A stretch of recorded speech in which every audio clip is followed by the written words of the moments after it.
Tere, mina olen Merike. Kätte on jõudnud selline mõnus, rahulik jõulude ja uue aasta vaheline aeg, kus on lihtsalt aega oma hobidega tegeleda, natuke puhata. Ja täna ma tahaksingi teile rääkida oma tekkidest. Täna ongi siin näidata mul üks valmimisjärgus tekk ja ma tahtsin seda tehnikat lähemalt tutvustada. Võib-olla võiks selle nimeks panna risti ja põiki. Lapid jooksevad siin vaheldumisi ühtepidi ja teistpidi. Üldiselt ma võin öelda oma tekkide kohta, et ma teen need selliseks praktiliseks igapäevaseks kasutamiseks. Lastel on hea nendega mängida, nendega on hea reisile minna, neid on hea igale poole kaasa võtta. Neid saab võtta voodisse kaasa ja autosse ja kui mustaks lähevad, saab panna pesumasinasse. Ja sellepärast ma teengi neid niimoodi, et ma panen sinna alla sellise paksema fliisteki, mida saab osta poest, mis maksab võib-olla umbes 10 eurot. Selline paksem karvane fliistek. Ja järgnevalt ma seletaksingi kõiki neid töösamme. Tehnikaks risti ja põiki.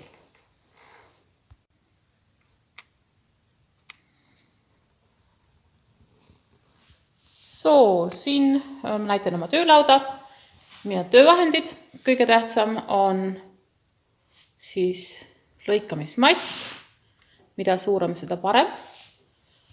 Siis lõikaja, harutamisabiline, väikesed käärid, lapitöö joonlaud ja väike joonlaud, mis on samas mõõdus kui tulevased lapid. Et selle tehnika juures on väga tähtis, et oleks see joonlaud, mis täpselt aitab seda õiget suurust välja lõigata.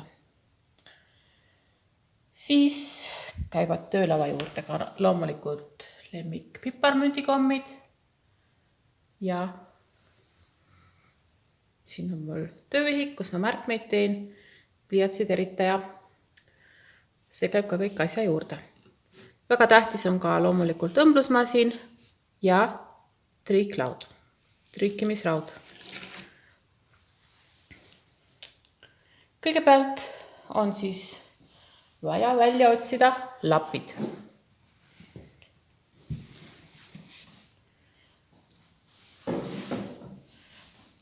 See on selline, võib-olla selline mitte midagi ütlev hunnik. Ja vahel on sellised lapid, mis nagu ükshaaval võttes ei ütle midagi, aga hästi kokku sobivad ja millest saab siiski midagi sobilikku teha.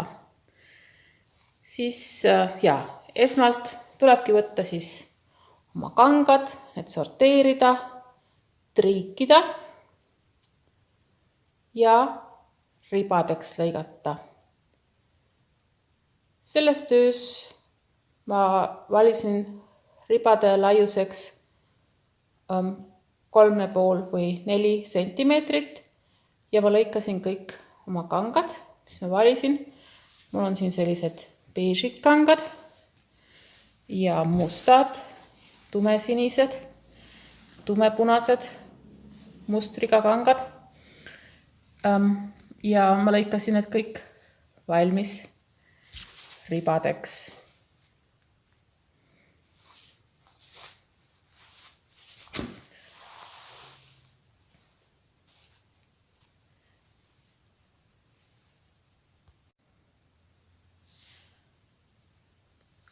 Kui ribad on lõigatud, siis tuleb need ribad omavahel kokku õmmelda. Kõigepealt ma jagasin need värvid ära niimoodi, et mul oleks rohelised toonid, sinised toonid, hallid toonid, punased toonid ja õmblesin nad siis vastavalt üheks pikaks ribaks. Siis vaatasin, mitu riba mul on vaja kokku õmmelda selleks, et saavutada oma lapi lõplik laius. Ja siin on näha, et see on 10 cm, selleks on vaja kokku õmmelda pikuti 5 riba. Ja siis ma hakkasingi järjest neid ribasid kokku õmblema ja väga oluline selle puhul on pärast igat töösammu triikida. Ja siis ma arvutasin välja, kui palju mul neid lappe vaja on. Neid oli vaja 20 × 16 lappi.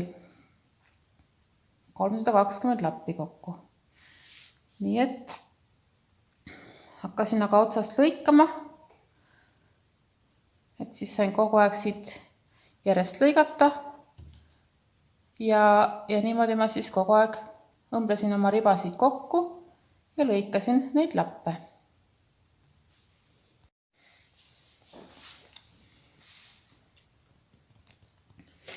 Siis mul on vajalikud lapid kõik valmis lõigatud või vähemalt asi käib. Ja siis on tähtis, et kui me kasutame seda lapitööd tekina, et see hargnema ei hakkaks, siis kui ta koosneb nii väikestest osadest, siis on hea, kui me õmbleme selle alusriide peale. Et alusriie annab stabiilsuse. Ja ka alusriide jaoks ei ole vaja mingit erilist spetsiaalset materjali. Tähtis on lihtsalt see, et see oleks stabiilne. Ja kui me kasutame siin peal heledaid kangaid, siis on tähtis, et alusriie oleks ka hele, et see ei oleks mustriga, mis läbi võib hakata paistma. Aga kui on nii tumedad kangad, siis võib põhimõtteliselt kasutada ka mingit sellist koleda mustriga kangast, mis enam ei meeldi. Selle kõik saab ära kasutada alusriieteks. Minul on siin kasutada üks vana voodilina ja ma lõikasin siis selle oma kedaslõikuriga ka 10 cm laiusteks ribadeks. Ja selle peale õmblemegi siis esialgu need lapid ja moodustame niimoodi mustri.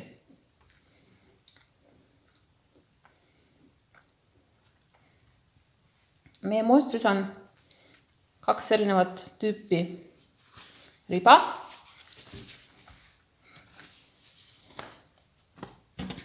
Ja neid võib siis teha kas paralleelselt või enne ühtepidi ribad, pärast teistpidi ribad, kuidas meeldib mängida.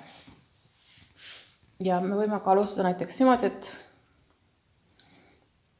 esimene tuleb niimoodi, horisontaalselt ja vertikaalselt siia peale, siis nõeldega kinni ja kinni õmmelda.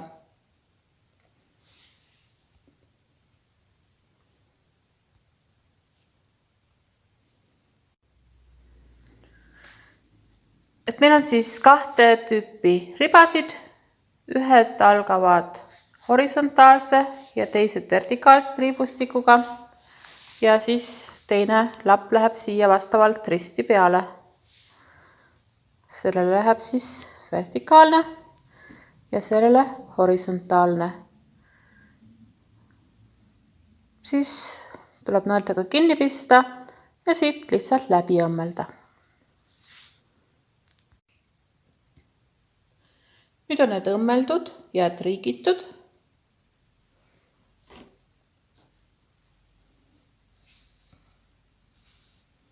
Ja siis tuleb jälle järgmine lapp, mis läheb jälle ristipidi siia peale. Jälle samamoodi nööpnõeldega kinni ja masina alla. Ja nii kaua siis tuleb neid lappe siia lisada, kuni see teki soovitud laius sel puhul siis 140 sentimeetrit on saavutatud. Kui on tegemist sellise nii lihtsa tööga, siis on see niimoodi, et kui mõni lapp või mõni riba jääb pikem või lühem, siis saab seda lihtsalt vajadusel siis pikendada või lühendada. Selle mustri puhul, kui see nii lihtsalt on tehtud, siis sellel ei ole mingit tähtsust, et saab ka lõpuks natuke korrigeerida ja kohendada. Kui kõik soovitud ribad on õmmeldud ja teki pikkus on saavutatud, siis me õmbleme need ribad omavahel kokku. Nagu näha, on siin ka kasutatud mitmesuguseid erinevaid kangaid alusriidena. Selle tehnika puhul ei ole see üldse oluline. Need on kangad, mis mujal kasutust ei leia, aga siin on neil väga hea koht. Siin on üks vana voodilina ja sellised materjalid. Siin ma alguses kirjutasin ka ridade numbrid peale, aga pärast oli see üsna ükskõik, kuna kõik ribad olid üsna ühesugused või tegelikult oli ükskõik, mis järjekorras see panna. Kui tahta muidugi mingit mustrit, siis saab seda numereerida ja erinevalt paigutada. Ja nüüd ongi siis minu tekipealne valmis. Teki aluseks, nagu ma juba rääkisin, tuleb üks fliis ja nüüd ma laotan selle teki pealse, siis teki voodri peale ja panen mõlemad paremad pooled vastastikku ja panen nööpnõeltega, pistan servad kinni ja jätan eraldi ava ringi pööramiseks või ma markeerin selle eraldi niimoodi, et ma panen küll nõelad sinna, aga siin on siis minu kõige parem sõber, see raske töötegija, minu õmblusmasin. Nüüd ma olen siis terve selle serva ära õmmelnud, kuna see alumine kangas on elastne kangas või see tekk, see fliistekk, siis ma õmblesin sellise kõige laiema siksakk õmblusega. Ja nüüd on siis see ümberringi ära õmmeldud, ainult pööramissava on lahti, mingi 20-30 sentimeetrit ja siis nüüd ma kontrollin veel, kas kõik on kinni õmmeldud, mis peab kinni olema ja kõik on lahti, mis peab lahti olema ja ega ometi ühtegi nõela õmblusesse pole jäänud ja siis ma lõikan ka ära üleliigse serva. Nüüd see fliistekk on siis sama suur kui see teki pealmine osa. Ma lõikan selle ära, aga siit selle pööramise koha pealt siin ma jätan ruumi õmblemiseks. Ja nüüd ma siis lõikan selle ära ja pööran teki ümber. Ongi tekk valmis. Pealt lipilapiline, alt selline hiirehall, väga mõnus. Ja kui te nüüd küsite, et kui kaua selleks siis aega läks ja see nõuab nii palju kannatust, siis ma võin öelda, et ma ei oskagi öelda. Ma alati teen mitu asja korraga ja siis jälle ühtedest ideedest sünnivad teised ja siis ma panen need kangad kokku ja siis idee sünnib ja mingi paar nädalat. Aga kui järjest teha, siis võib-olla jõuab ühe päevaga valmis, aga see on selline pigem nauding kui töö.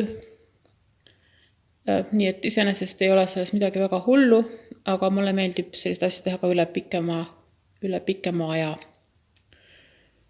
Ja see on siis selline tumedates toonides, millega on hea minna aeda ja metsa ja põllule, piknikule. Selline mõnus rustikaalne, pole karta vaja määrtumist ega plekke ja pesumasin on ju ka alati kodus olemas. Üks teine näide veel sellest mustri kasutamisest on üks teine tekk, mis ma oma tütrekesele tegin. Siin on hoopis teised värvid ja see kangas või see muster mõjub hoopis teistmoodi ja tõsi, siin on ka tegemist laiemate ribadega.